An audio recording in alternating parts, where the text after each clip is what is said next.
What's up, everyone? July 14th edition of the Fantasy Fanatics MMA podcast. I'm your host, James Lynch. He is JHK. If you haven't watched the show before, basically, we preview an upcoming notable fight. And on today's edition, we're going to be talking about the interim heavyweight title fight between Ciryl Gane and Derrick Lewis. Before we get into it, want to make sure everyone downloads the Fantasy Fanatics MMA app where you can put your picks in for every single card. I still got to put mine in and the Bellator picks as well. But John and I will have our underdog picks for this weekend's events coming up a little bit later in the show. Make sure you hit that like button, hit the subscribe button. I think I got everything, John. How are you this morning?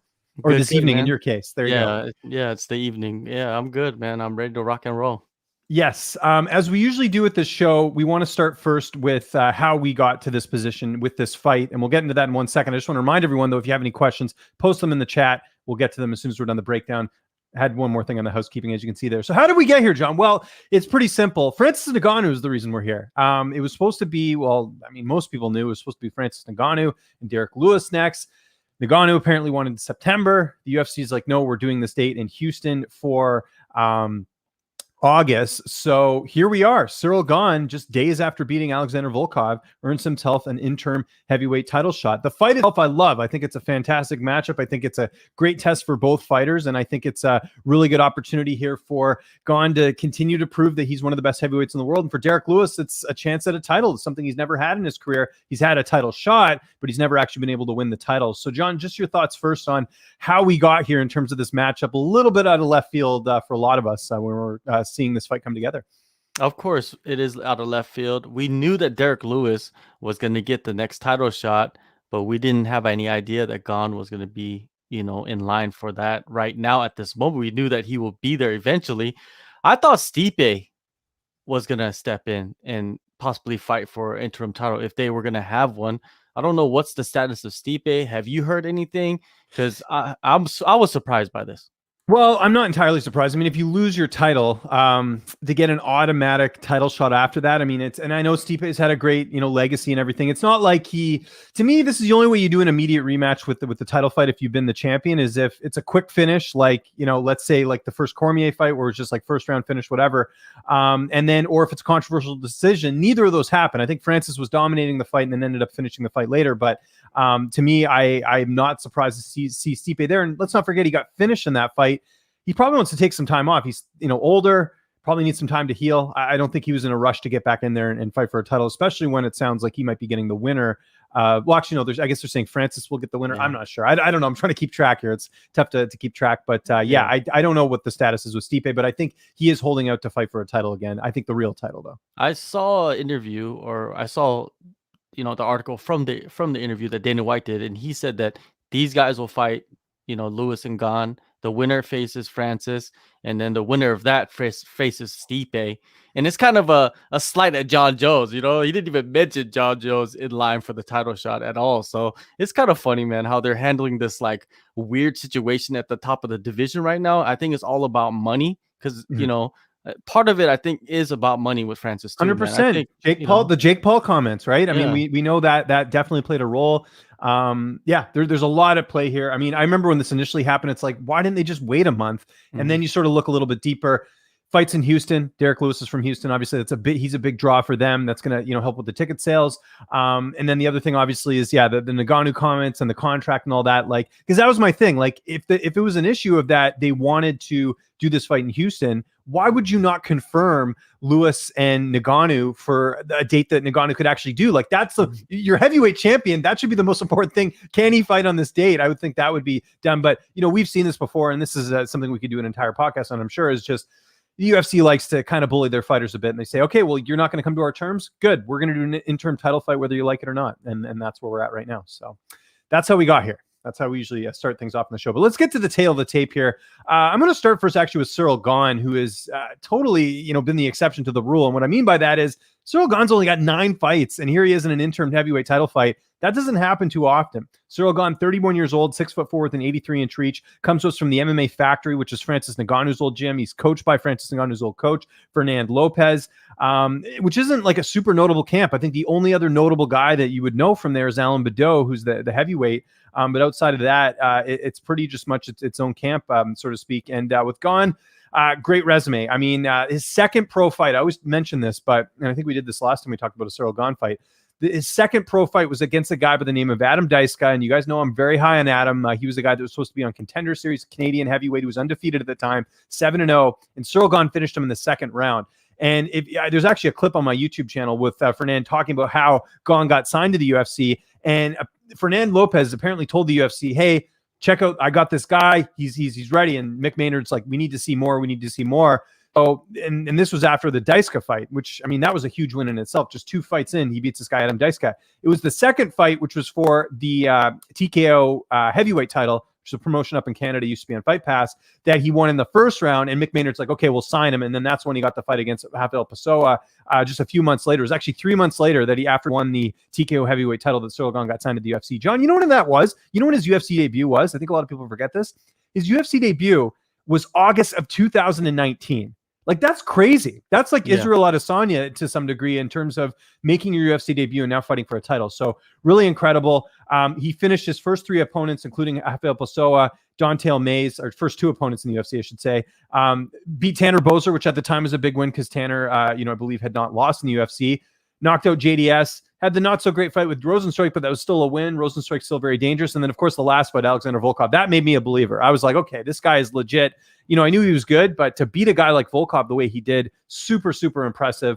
And again, and a guy that's just sort of come out of nowhere. I know he's had some background in, I think, kickboxing and some other things before he started his MMA career. But John, first, just, before we dive into Ciryl, like, have you seen a fighter like this before that's just had such little MMA experience and achieved so much in such a short period of time? Of course, man. Of course. You know a guy named Chris Weidman? He fought for the title after 9 fights, 9-0, just like Ciryl Gane. I know Ciryl Gane's fighting for the interim title, but still, it's a title, and there's a lot of parallels, you know what I mean? I know they're different styles and all of that, but there are guys that came up, got signed early in their career, and just kind of ran through everybody and got a title shot. And, Chris Weidman, he beat Anderson Silva back-to-back, so, it's hard to compare, but it's very similar. Well, hold on a second. I want to double check something on this because you did bring up Weidman. I was trying to think of that. So yeah, you're right. It was 9 fights, and you're right. It didn't have any amateur fights. Okay, that's a great example. Then I thought Weidman might have had some amateur fights, but I guess you're right. But kind of what I'm getting at is that you don't see this too often, right? No. Even Adesanya, he had a lot of MMA fights prior to him joining the UFC, right? So I'm that played a role as well in terms of that happening. But it's great to see and just a great story as well. And the other sort of caveat to this whole thing. Where's Ciryl Gane from? He's from France. They just legalized MMA recently. Like, this is huge for them and just opening up more doors internationally for the UFC as well. Okay, let's get to Derrick Lewis. One of the best personalities in the UFC and MMA in general, the Black Beast. 36 years old, 6'3" with a 79-inch reach. So it's actually going to be Ciryl Gane who has a height and a slight reach advantage in the fight, but not by much. I mean, they call him the Black Beast for a reason. He's a really big guy. Last fight came through as an underdog, knocking out Curtis Blades in the second round. I still thought he lost the first round, but I mean, that's the thing with Derrick Lewis is that he's always got a puncher's chance. And I think him and Ngannou have the best knockout power in that weight class. Like, it's just unreal, like the amount of finishes that Lewis has had throughout his career as well. So he got this shot because he's on a 4-fight win streak, beat Blagoy Ivanov, really close fight in that one, beat Latifi, really close fight. And then his last 2 have been finishes over Olynyk and Curtis Blades. Prior to that, he lost to JDS and he lost to Daniel Cormier. The Cormier fight was for the heavyweight title at the time, back at UFC 230 when they needed a main event for that card. But overall, he's done pretty well. But there's a few sort of weird fights that he's had in his career, which I do want to point out. So first off, we should mention that Derrick Lewis has fought in the UFC since April of 2014. That's when he beat Jack May in his debut. 3 fights in, he fought Matt Mitrione, got knocked out in 41 seconds. I think a lot of people forget that. I think Lewis was actually a favorite in that fight going in. 2 fights later, gets head kick knocked out by Sean Jordan, which was a little bit strange. So you're kind of wondering what's going to happen. But then it was after that point, he went on a great run here, got 6 straight wins, including a win over Travis Brown with the infamous Ronda Rousey line. Not going to repeat it here. Don't want the PC culture to get upset with me there. And then after that, he lost to Mark Hunt. So, the sort of the story with Lewis is that, typically he can get to a certain level and then he falters, but he sort of played the exception of that rule in the last fight against Curtis Blades. I mean, that was a tailor-made fight for him to lose with Blades' wrestling and conditioning, and he was able to still knock out Curtis Blades. So, I mean, at 36, Lewis is still getting it done. He's still making it happen here. And he's always got that threat of the knockout power. And I will argue this is by far the hardest power puncher that Gane's fought in his career. So what type of chin is Gane going to have if he does get hit? It's going to be very interesting. So your thoughts on Derrick Lewis and him getting another opportunity for a UFC title? Although Derrick Lewis he had a lot of fights before he entered the UFC, I still think that he was developing throughout the years. You know what I mean? Yeah. Even with the Matt Mitrione fight and the Sean Jordan fight, I think that wasn't the Derrick Lewis that we see today. You know, a lot of fighters kind of get stuck being who they are. I think Derrick Lewis, after the back-to-back losses to Cormier and Dos Santos, he changed his diet. Because remember in the Junior Dos Santos fight, that was a weird fight because he got kicked in the stomach and then like kind of sat against the fence, like slumped over, and then JDS ran in and he countered him, right, and knocked him down. And then JDS, you know, hit. I think he calf kicked him, and he was hurt after that. And then the next round came, and JDS finished him. It seemed like he changed his diet. The next fight coming out, you know, nutrition. Actually, do you know who Lou Giordano is? He's the guy who used to work with John Jones. He's worked with Pettis. Good friend of mine, actually. I actually saw Lou at that fight when Lewis fought Blagoy Ivanov, because I was on the New York card. Yeah. And so I know that's made a big difference as well. And he said he needed that because it was actually hurting his back, how much weight he was carrying. So sorry. Exactly. And I think that changed him a lot. It changed. I think his training changed because of that. And maybe he was training more professionally rather than just like, because, you know, when you look at Derrick Lewis, he's kind of like a street fighter turned professional fighter. You know what I mean? The style that he had. But now you look at him, even in the Ivanov fight and the Latifi fight, he started throwing flying knees, kicks, like all those things started to add in there, right? Before that, he really didn't throw any kicks. He was just throwing bombs, right? And that's kind of like carried him throughout the years. And the Ivanov fight, I felt like it was a split decision. I thought Derrick Lewis won that fight because Ivanov was just tough and he just ran through all the punches. The Latifi, he tried to wrestle him. Derrick Lewis showed more of like his wrestling defense in that fight, and he showed in the next fight after that against Olenek that he could get down to the ground against a submission guy and survive submission attempts, right? Because he was in danger in a couple of spots against Olenek and he survived. And then he did the flying knee, overhand right combo and knocked out pretty much Olenek, you know, ground and pound after that. And then, like you said, Curtis Blades. I don't understand why Curtis Blades didn't wrestle from the first round. You know what I mean? Like if you rewatch, he tried to wrestle in the second round. That's what cost him. He tried to go for the takedown and he got an uppercut to the face. So yeah, it almost seemed like Derrick Lewis was training for that particular Askren Masvidal, right? Same exactly thing. That he was training for those entries of those takedowns, and it just came to him, man. It's just perfect uppercut. Blaze ran into it, and yeah, man, I like watching Derrick Lewis fight. I like watching Derrick Lewis on the mic, and he's one of those unique guys that he doesn't like fighting. He just fights because he likes to get paid to do it, and he's good at it. It's kind of like Dustin Poirier. Remember Dustin Poirier after last weekend in the post-fight interviews? He was kind of saying something similar to that. It's like, I don't really like fighting. I don't like all the stuff that comes with fighting, but I'm good at it. And I get paid a lot of money to do it, so I'm going to do it. And those are some unique characters, man, in this game. And that's why I love Derrick Lewis. And Derrick Lewis has been developing throughout the years. And it almost seems like maybe, could I say Derrick Lewis is in his prime at 36 years old? I don't know. At heavyweight, it could be. I mean, 36 is young, right? Relatively comparing. Do you want to mention quickly those decisions we talked about there? Now, you know, now that I remember it, I remember why people said those were close fights. And I'll get to that in 1 second here. But Lewis, the fight we didn't even mention, actually, by the way, was Lewis and Ngannou, one of the worst fights ever. I was at that fight, and I remember how mad Dana White was after the performance because we thought, oh, this is Lewis and Ngannou. They're going to trade. It was so boring. It was like when you leave the controllers. Remember when you were younger and you were playing Street Fighter and you'd like walk away from the controllers? That's what that fight looked like. Both very tentative. Didn't really do a whole lot. Lewis clearly won, but it's just a really, really, really bad fight. We don't need to watch that one. Second fight would be much different, I'm sure. But yeah, the Lewis Ivanov fight, every single media member here on MMA Decision scored the fight for Lewis. So there's that fight that was at the New York card, like I mentioned. And then the Latifi fight, pretty much everyone scored the fight for Lewis except for Danny Segura from MMA Junkie, who scored the fight for Latifi. Now, I remember why I thought those fights were close. Who manages Blagoy Ivanov and Ciryl Latifi? It's dominance. Of course, their manager went off and said that it was a robbery. And I think a lot of people ran with that. And I feel like that's why in my head, I was thinking like, oh, it must have been a really close fight. But Lewis clearly won. I mean, if you look at the media scorecards, clearly the media sort of favored there. So wanted to bring up those two tidbits as well. Derrick Lewis, really impressive resume. Like I said, a few little setbacks here against like Hunt and JDS that I'm sure he would have wanted back. I mean, him losing to Cormier is not a big deal. Cormier is one of the best to do it, but I am sure those other fights he would have liked back. But yeah, interesting test here. The experience edge clearly goes to Derrick Lewis. If you look at level of competition, who he's fought, Lewis has, you know, like I said, got better knockout power. But the question is Ciryl Gane going to A, be able to take a punch, and B, is he going to be too technical for Lewis? Because Gane is a true athlete. Like, this guy could play any sport. I'm convinced of it, which is how, you know, durable and you know, how much movement this guy has for a heavyweight, especially at his age as well. So let's get to it. Do we have the odds up yet for the card? I think I want to say Ciryl Gane is a slight favorite here. Whoa, yeah, that's crazy. For some reason, the graphics don't pop up on my screen. What are you seeing? I seen minus 345 for Ciryl Gane. Okay, that's crazy.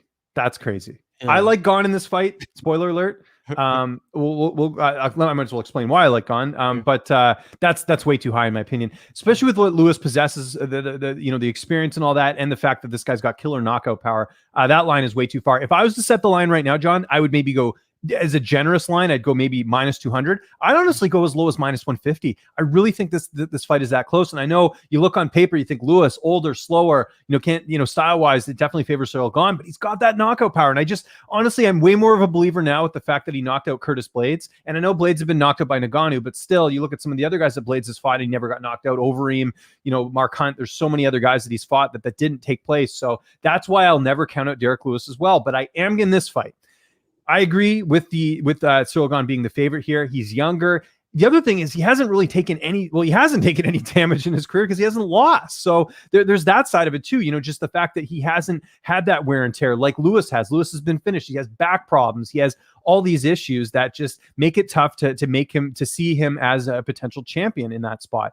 I also talked about the fact that Gane, has been very active as well. He's a guy that's, very technical. I think that performance over Volkov, it's funny. They both have wins over Volkov. If you look on paper, a casual fan who's looking at that fight goes, well, Lewis finished Volkov. He's got to be better than Ciryl Gane. Well, no, but if you look at that fight with Gane and Volkov, Gane dominated that fight, and he did so against a guy that is also very technical himself in Volkov. So that was a super impressive win, in my opinion, and that's why I cannot pick against Ciryl Gane outside of a fight with Francis Ngannou. I really can't. Even if he fought John Jones, I'd be hesitant to pick John in that fight because I'm so high on what Cyryl's been able to do. He's just the exception to the rule, like I mentioned. And I think the fact that he's a little bit faster, he's going to be smart with his shots, he's well coached. This is a guy that's not going to make careless mistakes in a fight. I think it's going to get to, this is what I think is going to happen. I think Gane is going to play it safe for the first couple of rounds. It's going to be kind of boring like the Rosenstrike fight and wait till Lewis gets a little bit tired. That power is not going to be there later on in the fight, I don't think, because Lewis is going to tire out a little bit. Gane's going to utilize his superior cardio and either get a late finish on Lewis when he's absolutely exhausted, or he's going to win a decision and take home the title either way. But I'm liking Ciryl Gane in this fight. I'm not going to bet that much, though. That's crazy. Maybe I'll take the inside the distance prop when that comes out, but I know which way you're leaning here. I kind of got the sense, but let's hear it. Who are you picking?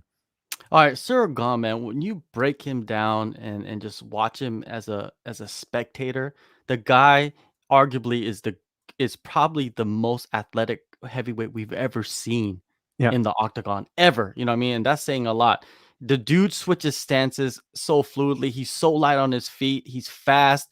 I think he has the best jab in the heavyweight division, and that left kick to the body, it's devastating, man. And watching him fight, the last two fights, I don't know, man. The last two fights, it showed that he has patience and he could follow a game plan, but it doesn't show that killer instinct, man. And you need killer instinct, man, in this heavyweight division. You could win fights like this, but eventually you're going to run into some problems. You have to sometimes go in there and take the fight out early in the first or second round, because if you stick around too long, you're going to get caught. And that's what happens in the heavyweight division. I think that Gane, he's going to go in there and he's going to play the striking game and use his speed and, and be technical and everything. But really his path to victory is what Daniel Cormier did, because Gane, he can wrestle. He's wrestled in his couple of his fights, right? He can take dudes down, but he had trouble taking down Rosenstrike and Volkov. So I believe that he's not going to go and try to take down Derrick Lewis. And he's going to sit there and try to strike with him. And Derrick Lewis only needs one punch. Only one punch. One. And it's over. And I think he's going to get that punch. You know why? It's because Gane likes to play around too much. He likes to be technical. I know that's great and everything, but in the heavyweight division, you could only do that for so long until you get clipped.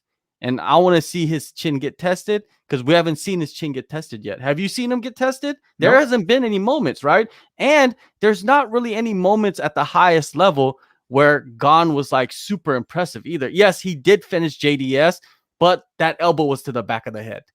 It was to the back of the head. It wasn't like a clean elbow to the side of the head. It was to the back of the head. I watched that today. I rewatched it today, and I saw it, and I was like, nah, man, that fight, eventually he would have probably ended up beating him, but I'm just saying, you know what I mean? So Rosenstrike, Volkov, those are good performances, but nothing spectacular. And I think if he goes in there with the same style, Derrick Lewis is going to go in there and catch him. It doesn't matter the first round or the fifth round. This is a different Derrick Lewis. It's not the Derrick Lewis that lost to Mark Hunt. That was years ago. I think his cardio is better and his wrestling is better. And he's much smarter and he has more like weapons in his arsenal. Of course, he has the power with his hands, but he has the kicks, he has the knees, and he's going to mix it up. That's why I'm taking Derrick Lewis. Keyword you mentioned in there was Ciryl Gane is patience. And with this being a 5-round fight, I think that does benefit Gane at the end of the day because he doesn't have to finish this fight early. And you mentioned killer instinct. I think with Lewis, I don't think you need killer instinct. We've seen what happens with killer instinct. Curtis Blaydes wanted to get this fight down to the ground immediately. He gets knocked out in that case. I think Gane knows that. I think if you want a blueprint of how not to beat Derrick Lewis, it's what Curtis Blaydes did in that second round. And I think Gane is looking at that and going, okay, we got to play it safe a little bit because he can try and force Lewis to come towards him, and that's where he'll capitalize because he's more technical. And I think the killer instinct, the only way that would make that he needs that is in the Ngannou fight because Ngannou can go 5 rounds. Ngannou's cardio is on point. He looks much different, and Ngannou can still knock you out as well. Like Ngannou is like Ciryl and Derrick put together in a way because he's got the knockout power and he's got the cardio as well. Like this is a guy that has really transformed his body since he's moved out to Vegas, and the cardio is totally on point. So I like what you're saying. I agree with a lot of what you're saying as well. But I think that Ciryl is going to actually play it safe and wait till Lewis sort of fades in later rounds because it's 5 rounds. The thing with the Volkov fight that people forget is that fight was 3 rounds. So Lewis had enough power in that 3rd round to go get it done. Will he have that same power in the 4th and the 5th? If it gets into those waters, we'll have to see. But yeah, I like the pick. I just hope it doesn't end up like the Francis Ngannou. We all do. We all do. Yeah, I just hope it doesn't end up like that, where it's just like a stalemate for 5 rounds and everybody's just like, what did we see today? Like 25 minutes of what? You know what I mean? And I think that's, I don't know, man. It helps that Gane is from France, I think. It helps him, kind of like propel him a little bit quicker to the top of the division. If he was like an American doing this, I don't know, man. I don't know if he would be pushed into this title shot. I'm just saying. Let's get to some questions here. Appreciate you guys being patient. Let's keep them coming. I know we only got a couple now, but we'll keep it going. And we got lots to talk about. There's so much news. We just had Diaz and Lawler officially confirmed. There's so much to get into. But let's start with Antoine, one of our good listeners. And Antoine, I want to thank you so much, man. You're on like every one of my streams, so I really appreciate that. He says, hey, good morning, John and James. Since Gane is a solid 250 favorite against Derrick, how would the odds look if Volkov won instead and they had Lewis versus Volkov 2 for the interim belt? The odds would be closer, I think. Yeah, because here's the thing. Volkov lost to Curtis Blaydes as well, so I'm sure some MMA math would play into that as well. I think Volkov would be a favorite, but only slightly. In fact, I could see maybe even Lewis being the favorite just because he beat him last time. I could see people being like, well, he knocked him out. Who's to say he can't do it again? So I think it would be much closer, like either Volkov slight favorite or Lewis slight favorite type thing. Yeah, I think I agree with you, James, on that front. You know what I mean? I think it would be a lot closer. Yeah, I think Volkov, if you look back at that fight, if you remember it well, he was winning it, right, for 2 rounds. And that's kind of similar to a lot of the fights Derrick Lewis is in when he knocks, when he finished the guy. So, yeah, it should be a lot closer. Let's keep it coming. Jose Flores, do you think Volkov would have got the title shot against Lewis if he won? Like, who else would there be, though, if they had to do an interim title? Maybe they do the Stipe, then they maybe like forces. No, but then no, Stipe is pretty patient. I think Volkov would have got it because who else would have got it off a winning streak? Maybe Rosenstrike. Yeah, but Rosenstrike's lined up to fight Curtis Blaydes. No, but I meant like because I think the Lewis news was before that, was it not? No. No, the Rosenstrike news was before the Lewis news. Rosenstrike and Blaydes was before. Yeah, it was before they announced the. Okay. Yeah. I guess you're right. Okay. So then, yeah, he probably would have got the title shot as well. Roman, in case you guys might know, Ali confirmed in an interview with John Morgan that Hamzat is no longer managed by him. So I suppose you should try reaching him out. Roman, this is why you got to join the Patreon. I already told the Patrons that I already reached out to his not new management. I guess he'd always been managing him as well. I was told from his new manager that Hamzat is not doing any media right now.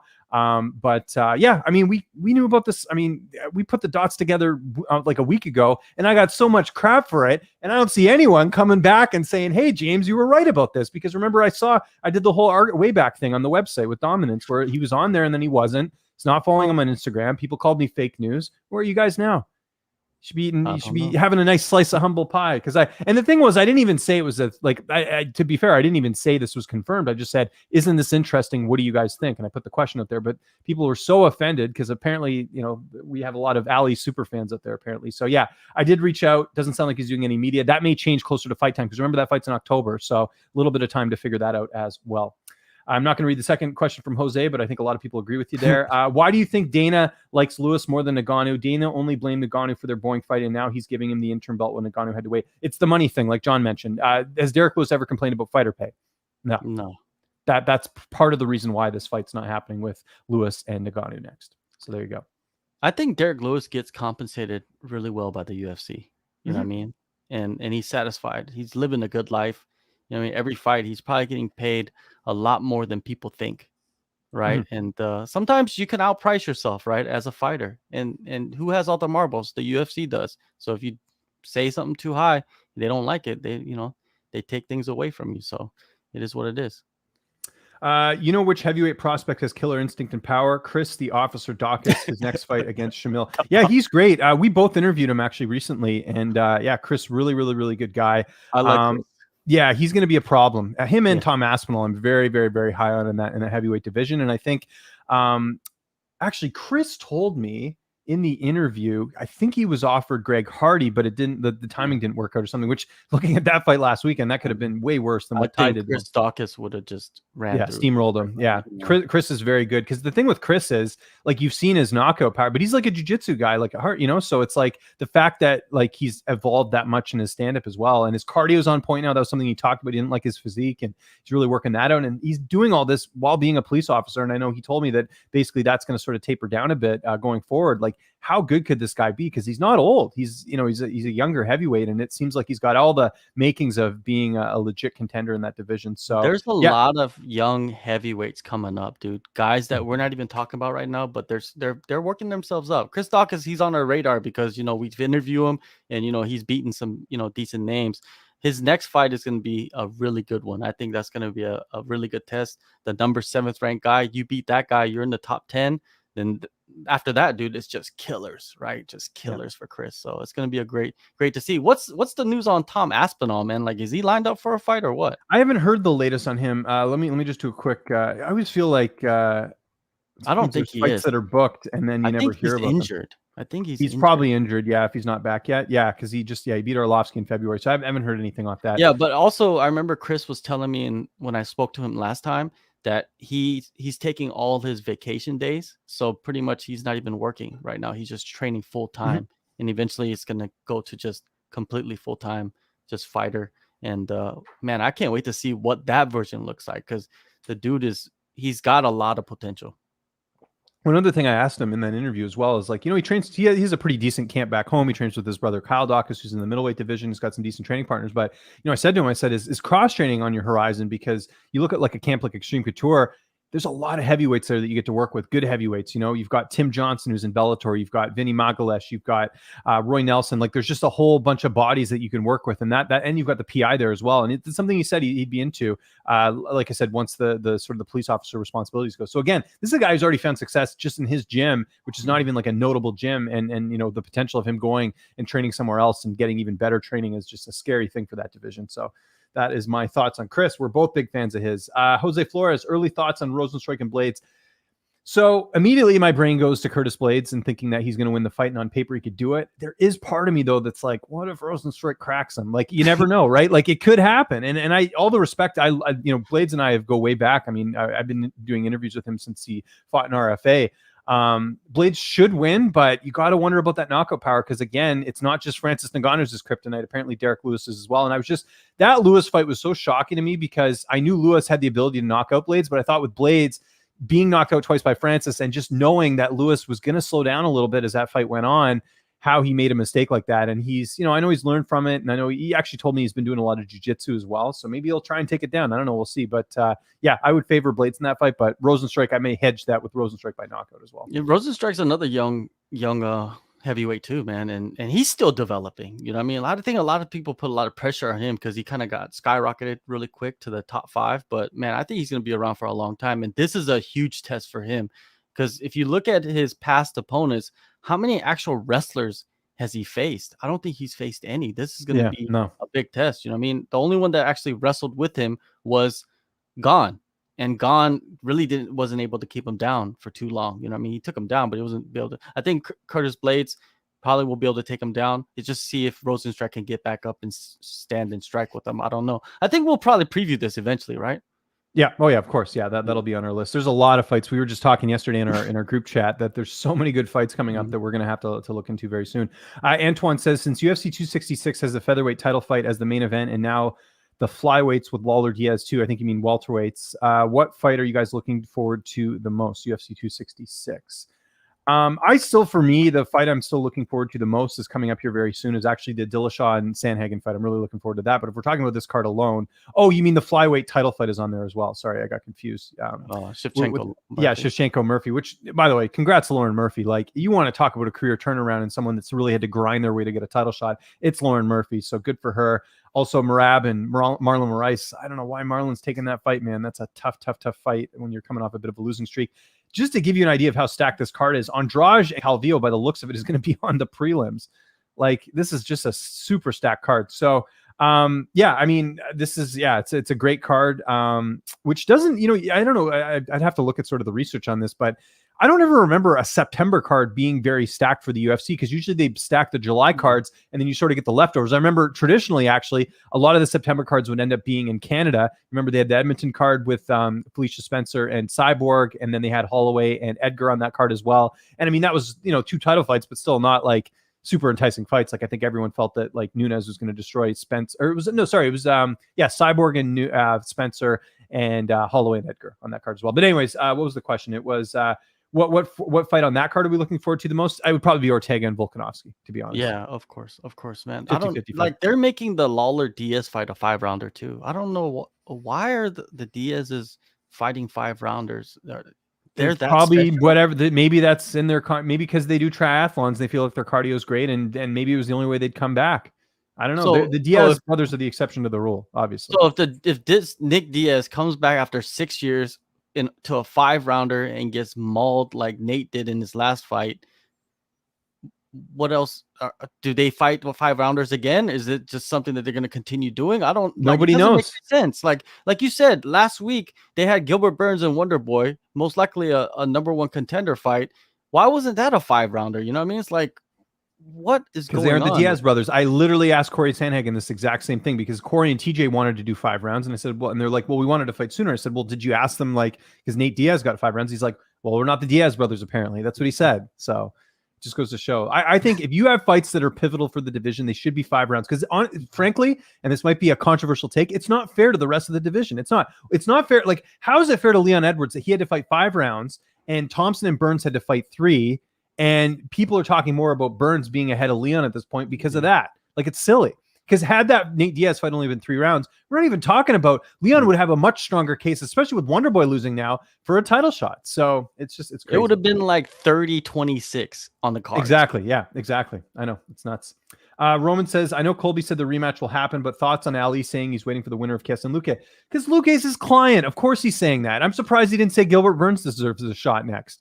Like, it's, you got to remember who's saying this. Like, it's a manager who's trying to, you got to look at where the source is and who they're and which fighters they manage. It's none of this is necessarily true. Like, he's there's no way Luque should get the next title shot, especially when Wonderboy beat him like not that long ago. There's no way if Luque wins, he gets the shot. And even for Chiesa, no offense, like, he's got a nice win over Magny and RDA, and this would be Luque as well. He'd be right up there. But there's fighters that should be ahead of him. In my opinion. If Luque wins, if Luque wins and doesn't get a title shot, it's almost like likely like a 10% chance that Chiesa, if he wins, because if you look at the resumes, man, like Luque's resume is insane, right? Oh, it's very good. Yeah, it's very good. And you know what's funny?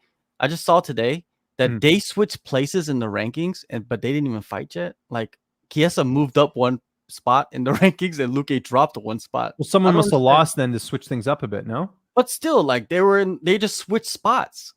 Like, how they pushed Chiesa ahead. Did they switch Chiesa ahead? Let me check. I don't know. Yeah, I don't know. They pushed Chiesa to the number 5 spot and Luque to the number 6. Last week, Luque was number 5.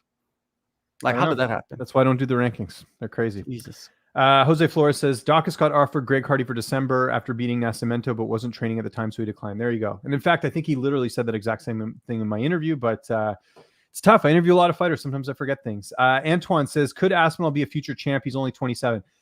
I hate using the word future champ already with someone that, like, yes, there's potential. It's no different than Islam Makhachev, who's fighting on Saturday. Potentially, he could be a champion. But to say right now they could be a champion, I think it's too early. We got to see a little bit more. Like, it's, again, I look back at the Johnny Walker example. When he knocked out Justin Ledet and Serkinov, everyone's like, this was the guy to beat John Jones. And then he got starched by Corey Anderson. And then he got starched by Krylov. So it's like, you gotta pump the brakes a little bit. Like, nothing wrong with wishful thinking, but it's like even people, I interviewed Dan Hooker yesterday, and I put up that clip about Hooker saying, hey, I'd fight Islam if he wins this weekend. People are like, what are you talking about, Dan? You've lost 4 years 7. And on the flip side, I'm like, well, who's Islam beat? Like that makes him ahead of Hooker. I guess you could make the argument in terms of the rankings, because if Islam wins, then technically that should put him ahead of Hooker. But don't sit there and say that if he wins this weekend, that he's above Dan Hooker. That's ridiculous. Dan Hooker's fought a lot. Dan Hooker just lost to Chandler, who just fought for the title. Yeah. Drew Dober just lost to Brad Riddell, who's Islam's last win. So it's like, you got to look at the context of who they're fighting. It's crazy. And before that, he fought Poirier and almost beat him, right? I know, he exactly. Still lost the decision, but still, man, like, you got to look at the resumes, man. Some people, 100%. They're blind. They're blind, dude. Like, and Aspinall, him being a future champ, everybody's a future champ. Exactly. Everybody is, right? Until they're not, right? Yeah. So exactly. It's a crapshoot. Jose Flores says, Tom Aspinall signed for a fight, but the opponent hasn't been revealed. My guess is either Ivanov or Pavlovic. Yeah, could be. Yeah, they got to keep him active. Roman says Hill or Crute. Oh, I like, that's a battle of two fighters who both got injured in their last fight. I'm kind of curious why they booked that so soon. It's in October, I think, is that fight. That's a good fight, though. You know what? I think we're going to disagree on this one. I think I like Jamal Hill, because I don't know. I still feel like even that last fight, like, yes, he got submitted, and he didn't tap, though, which is very odd. Like that, Jamal Hill's built differently than the rest of us. I mean, to get your arm basically, I think it was dislocated or broken or whatever it was, and not even flinch, like, that's a scary, scary, scary dude. I think Jamal Hill still got some of the best stand-up. He's got some of the best movement for that weight class. Jimmy Crutes looked great, but he's had a setback or two. Like, he lost to Serkinov, right? That was a fight he should have won. I give a slight edge to Jamal Hill, but that's a 50-50 fight. Yeah, it's because if you look at the rankings, like, Jamal Hill is 15 and Crute is 14. Man, they should have just gave Jamal Hill Serkinov. He's ranked number 13. Why not? Maybe Serkinov didn't want it. Apparently, that was a fight that was in the works before, and apparently Serkinov had but it's a good fight. It's going to be a violent one. Someone's going to get finished. I don't think there's that goes to the decision. No Bicep says, what is your prediction for Usman Covington rematch? I'd have to go Usman just based after how he's looked. But again, Colby did give him a tough fight in that first one. I think as much as people hate Colby and they look at the result, broken jaw, it was still a close fight going into that 5th round. Like, I dare people to go and watch that fight again and tell me definitively that Kamaru, because there's people who said that Kamaru was up every single round. I don't know about that. It was close. Yeah, it was each round could have gone either way. So, and there's the caveat of Covington had a broken jaw for most of those rounds, right? So it's like, if he was like without the broken jaw, how would he have been?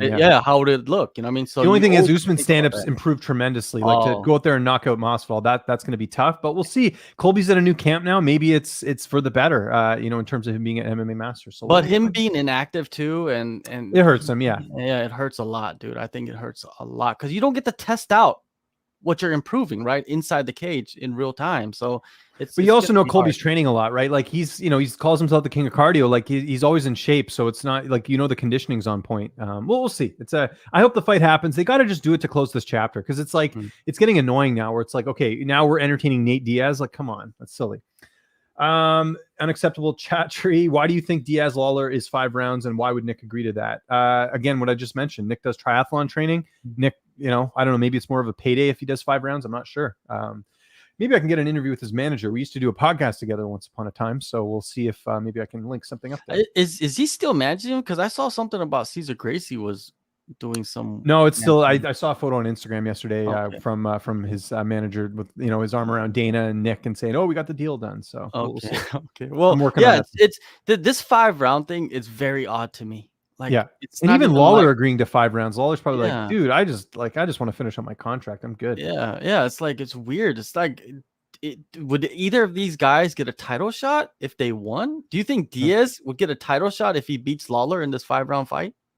I hope Do you not. think that lining up that? Maybe. It could well, be. no, I man. think by the time this fight happens, they would have booked Usman already. I would hope. Oh man. They can't. You look at how many losses Diaz has had. There's no way they could do that. Looking at the UFC 265 main card and how the UFC and now the UFC 266 main card, can we say all the past UFC 60 pay-per-views have been absolutely insane? Oh, absolutely, yeah. I mean, they've done a really good job with the matchmaking over the last little bit, or for this year, I should say. It's been nice to watch. We've done all of them on live stream, so it's been great. Yeah. Justin Myers, Poirier, Oliveira, Gaethje, Chandler, co-main event in December. That all makes sense to me. I don't know what's going on with Gaethje. Like I said, I asked Corey Sandhagen. He's like, Gaethje's training like he's got a fight coming up or something. So we got to see some of these dominoes fall. Like we just had like we said, we had the Poirier fight off. I mean, I'm assuming they're going to announce Poirier and Oliveira here pretty soon. And then we'll see where they go from there. And this fight this weekend will obviously determine some things as well. I got a feeling Islam, if he wins, he's going to get one of these fights where you're like, how did he deserve that? But I just got that feeling because he's a main event in this fight, so we'll see. This is a question for John, most likely. Any update on Da An Jung? He deserves a ranked guy, maybe Serkinov. There's no update. I think, I don't know what he's doing. He's probably just training and probably waiting for a contract. Like a lot of the Korean fighters, they're just guys that get contracts and they sign them and they fight whoever that they send, which can work for you and against you at the same time. You know what I mean? It's a weird thing with some of these Asian fighters that they don't kind of like push, because if you look at a lot of the fighters in the top 15, they're playing the politics, and that's a part of the game. You can't just be like, oh, I'll just fight whoever that they give me, because eventually you got to understand that certain matchup doesn't work in your favor at this moment, right? So, and it's not going to propel you. But, Korean Zombie, he's a perfect example, man. I think a lot of times he took fights where maybe he shouldn't have, you know what I mean? So we'll see. Let's keep it going here. Thoughts on the recently announced Romanov versus Vandera surprising matchmaking? Not really that surprising, because with the way the UFC's been going lately, look at Macy Barber and Miranda Maverick. They don't care if you're young and an up-and-comer. They are going to match up two prospects that they need to. I would consider Vandera still sort of a prospect in terms of his age and all that, and just how little UFC fights he has. Not surprising. I'm taking Romanov all day in that one. Another young heavyweight that has a lot of potential, Romanov, right? So I think that this is funny. Like, did you know there's well, no, you wouldn't know this because you're not Canadian or don't follow hockey, but there's an Alex Romanov who plays defense for the Montreal Canadiens, and he was like actually he was a rookie, and they put him in the Stanley Cup final, and he was like playing, and I'm sure I couldn't have been the only one who noticed that they have the same name. There's a few hockey players who have the same names as MMA fighters. There's a Chris Weidman in the NHL as well, but it's spelt differently. It's like what I forget how it's spelled, but yeah, there's a Chris Weidman as well. So, oh really? Yeah, there is. Yeah. Wow. So and there's a there's another. I think there's another Russian name as well. I forget, but anyways, yeah, I'll have to look it up. Do you think Yuri Prohaska will have one more fight before he gets a title shot? Yeah, I think so. Now, with this Hyon fight, there's no date booked. I mean, if you're Yuri, you probably want another fight just to stay active. And the fight that makes sense, I think, for everyone is Alexander Rakic. So. I think 267 is what they're projecting, right, for the Jan Blachowicz fight with Glover Teixeira, and it's not helping out Glover, man. Like he's what 42 now, 40. What is he? 40? Yeah, 42, 43 now. Man, they're just pushing, man. It's not like they need to hurry up and get this fight booked and over with, man, because it's not helping Glover at all. What are your guys' early pick for Oliveira Poirier now that we officially know that it's next? What do you mean we officially know it's next? Did they haven't booked a date yet, have they? No, it's not official yet. We'll do a video on this, but if we're just going to give a Cole's Notes simple answer, you know me, John, I'm riding this as long as I can. I'm going Charles Oliveira. Yeah, and I'm going with Dustin Poirier. There we go. Early spoiler alert if you tune in a few weeks or whenever this is. But our minds could change, I mean, in the next month. Yeah, we'll see. I'm pretty sure mine won't, but because I'm Team Oliveira all the way. Roman, also, by the way, Ali mentioned Chandler doesn't deserve Gaethje. This is what I'm talking about. Like, don't, and the worst, and look, I don't blame the media for reporting this stuff because, again, it's what people are going to click on and they're going to be, filled with disgust, but it's like Chandler doesn't deserve Gaethje. Chandler was literally a shot away from winning that title, and he doesn't deserve it when Gaethje's coming off a loss to Khabib. Like, come on, doesn't deserve him. Of course, they deserve each other. They're both coming off title losses. It makes way too much sense. They got to do that fight, and it's an interest, and even style wise, they're pretty similar. Wrestlers who became good strikers. Yeah, it's weird. Ali is like he loves like playing he's like a puppeteer, Yeah. he's just like playing the strings of the media but you have to do that. Like Yeah, you no, have I to know, do but it. You have to play the it game. annoys me how gullible fans are. Like, won't mention any reporters' names, but you'll see the odd time a reporter tweet out something ridiculous about one of the clients for Dominance MMA. I'm not going to mention the reporter, but do you remember when Islam beat Drew Dober, and then a certain prominent reporter went out and said, "I think it makes sense to do Oliveira and Islam next." Do you remember that? It's Oh ridiculous no. in hindsight because Oliveira ended up fighting Chandler for the title. And then that Islam's now fighting Thiago Moises, which is like, you couldn't be any more off base there. Like, come on. So, yeah, I'll tell you off air who that was. But it's just like, you can tell that the manager texted that reporter and said, "Hey, can you put that out there? And we'll give you access to a big interview." Trust me, that's the type of stuff that goes on behind the scenes. Damn. So I don't think people should be confused by that. Since Doohoo Choi is coming back on a 3-fight skid, could Korean Superboy get cut if he loses? Antoine has that question. I don't think so. I think we'll get one more. I think he's starting anew. You know what I mean? Like he's coming back fully healthy and off, like fully away from all the trouble with the the military and everything, right? Now they're basically they're giving him a new contract. I bet you he has even a new contract now. It's just like he's just starting as a new guy, trying to build himself up. And I'm very interested to see what kind of Korean Superboy comes out. Is this going to be just the same Korean Superboy that just, that throws counters, you know what I mean? And he's just looking for knockouts, or are we going to see someone that's going to mix in kicks? What kind of Korean Superboy are we going to see?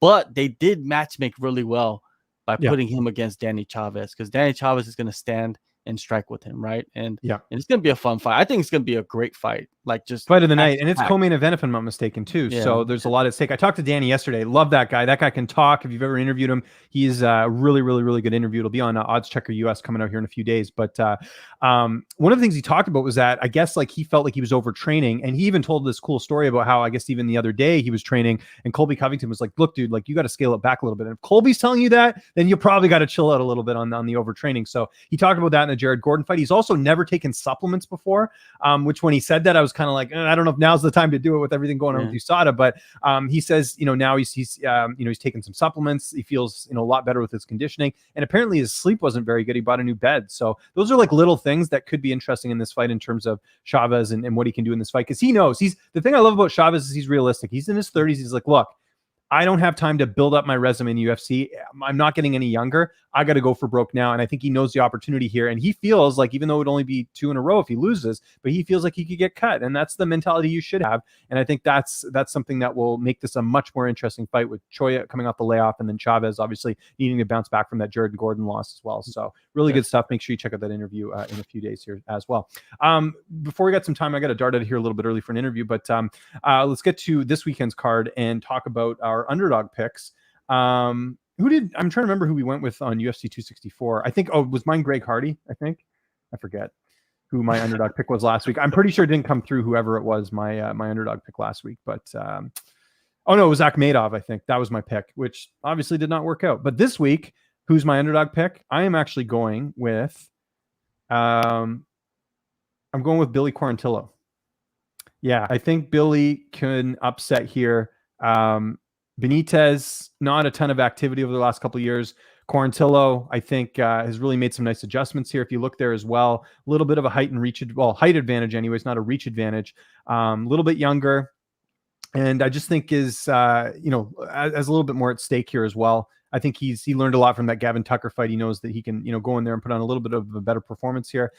So yeah, that'll be my pick, is Billy Q for the upset. I like him at plus 154. Another underdog I'd keep an eye on is Marion Renault against Misha Tate. Tate's had a long layoff. Renault is someone that you look at the record and you think, okay, she's not very good. But then you look at who she's fought. She's literally fought, John, everyone outside of like Ronda Rousey and Nunes. Like she's fought every like top bantamweight there is. And I think that experience will pay dividends in this fight. So Renault's another one I would look at if you're looking to bet this. But I'll stick with Quarantillo as my pick. Who are you going with? Wow, Misha Tate, 91% of the people on the Fanatics app picked Misha Tate to win that fight.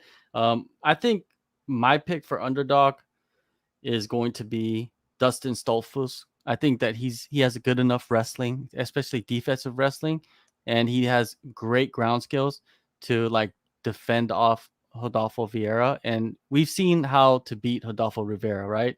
What is it? Alex Hernandez. He went in there, did it perfectly, and even submitted him in his last fight.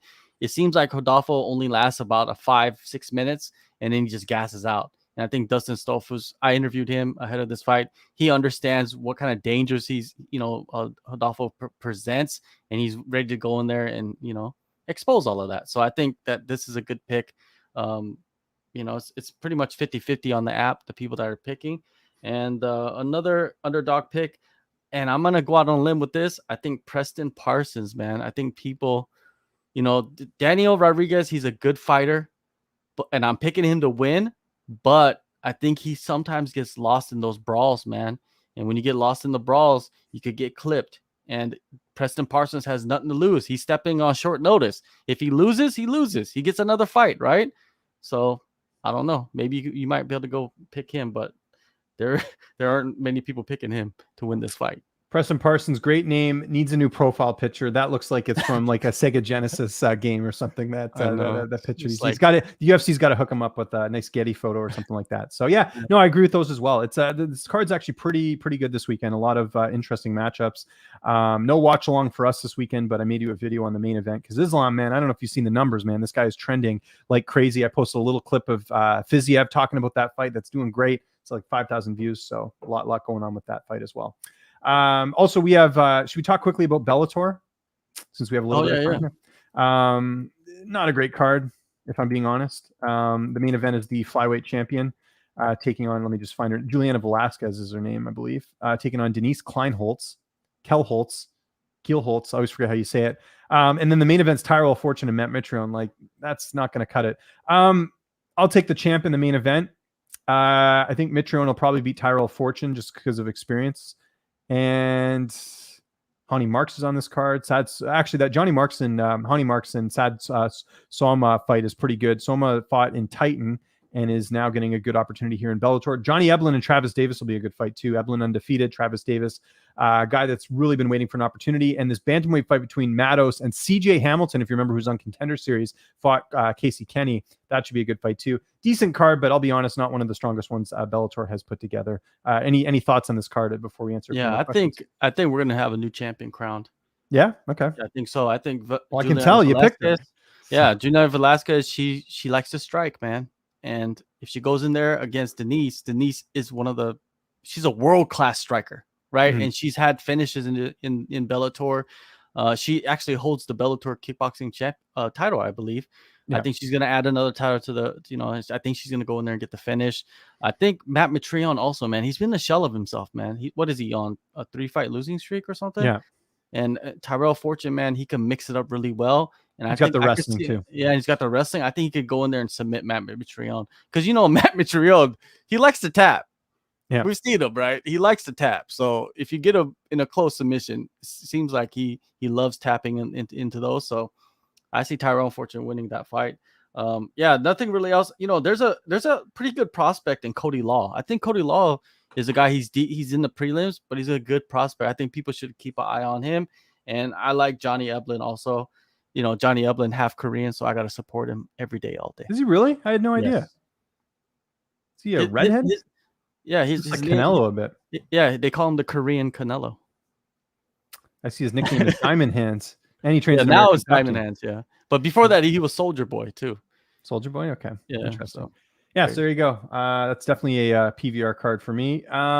Let's get to just a couple more questions here.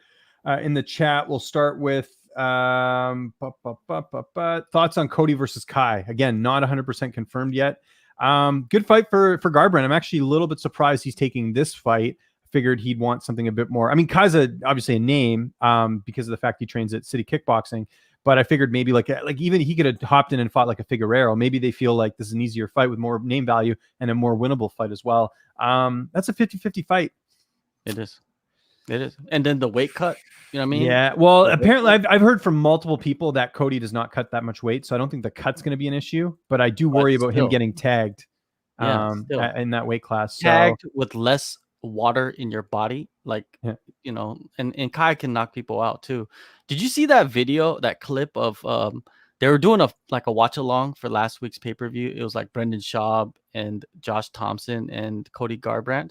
And I think they brought up like Michael Chandler, and Josh Thompson said that he doesn't like Michael Chandler. And he says he doesn't like guys that have like blessed or like some kind of like God like tattooed on their body. And Cody Garbrandt has a blessed tattoo on his stomach, and he's just sitting there laughing along with it, like he's just talking mad shit about it. Thompson's very opinionated. Thompson's also the same guy, and I like Josh. I've interviewed him before. Nice guy, but some of his stuff's off base. Him and John McCarthy on their Weighing In podcast suggested that fighters should not do interviews with media, and they should just do post clips on their own. They should just, the management groups should just have their own YouTube channel, just do their own interviews. That's silly. What? Then you're never going to get pressed on any questions. You're not going to have any variety. That's literally what they said, because they're like, you can't trust the media. They're out there trying to screw you over, basically. And I'm like, no, that's why you have media, to make sure that trust me, there's some bad media people out there, but the majority are not bad like they were describing. I don't even watch. When I heard that, I don't even watch their podcast, so I have no idea. They do great ratings though. I check out their clips and stuff. People like them because they're very opinionated, but they're also very biased. I mean, McCarthy hates the UFC, so it's pretty obvious.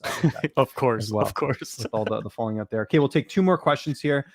Just because again, we're going to dart off a little bit earlier here. Chandler Gaethje has the potential to be the greatest lightweight fight of all time. I don't disagree with that.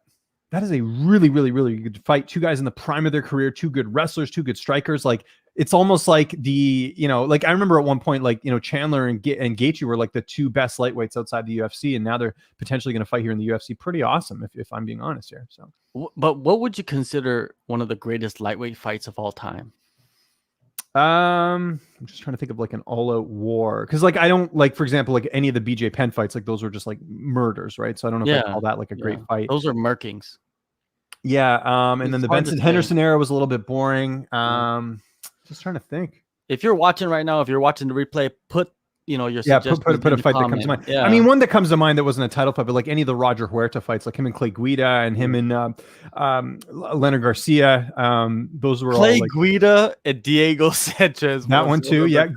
Diego Sanchez and Gilbert Melendez. Yeah. Was good. Yeah. Yeah. Those are all up there. But as far as like high level fights, man, I don't know. Dan Hooker and Dustin Poirier. Yeah, that's up there too. Damn good fight. You know what I mean? Dustin Poirier has been in some pretty, all out bangers. So, you'd have to think. You'd have to go back, because there's so many fights. Yeah, I agree. All right, we're going to take off a little bit earlier today. If you guys have any questions, just post them in the chat, in the comments, I should say, at the bottom. We'll answer them. If not, hit us up on Twitter. I'm at Lynch on Sports. He is at JHK MMA. Make sure you guys download the Fantasy Fanatics MMA app, where you can put your picks in for Bellator and for the UFC. I got to do that after I'm done this, although I have an interview after this, maybe after that. But I will definitely put in my picks, so you guys can make fun of me if I make bad picks or whatever. Like last week, I didn't do so great on the card, and feel free to tell me how wrong I am. Make sure you hit the like button and hit the subscribe button here on this video. Also, John, what do you got coming up this week? Anything interesting interview-wise? I got a couple interviews coming up. I just did one with Cynthia Calvillo. Yeah, that was great. Good, I guess. And I got a couple others. Just go to my channel. Go check out SCMP MMA. And that's where you can see most of my work. So there we go.